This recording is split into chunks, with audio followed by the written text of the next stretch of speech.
For this story, we traveled south to Colorado Springs. It's a city that's smaller than Denver, but still rich in its own history.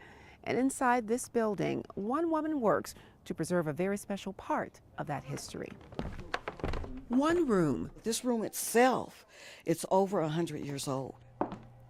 One woman. I just took off. One mission. I reach out, and I've been reaching out. Candace McKnight has been on that mission for a long time. I guess it all started with me back in '97. First interested in her own family tree, she branched out teaching African Americans genealogy. Felt like it was my journey, that I had to do this. Now, instead of telling the history of one family, she helps tell the history of an entire people. When blacks first came here in the 1800s. Some would call them the invisible people. This book called Invisible People of the Pikes Peak region. All of the stories find a home here. We are the only black historical and genealogical society combined in the state of Colorado. The old Buena Vista School This was a classroom. Is once again a place to learn about Colorado Springs' first black police officer. Was Horace Shelby. The nightclub owner who stood up to segregation. Her motto was,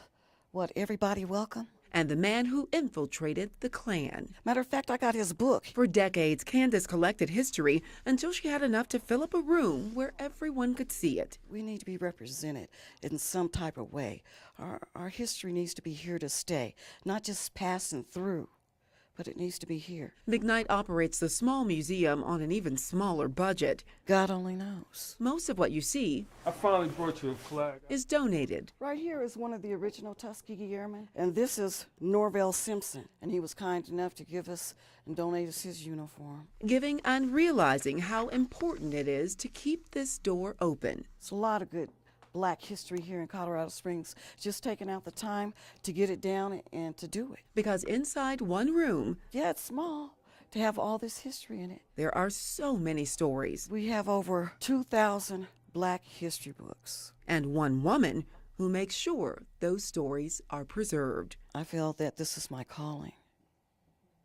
This is my calling. With photojournalist Byron Reed. To Rhonda Thomas, 9 News.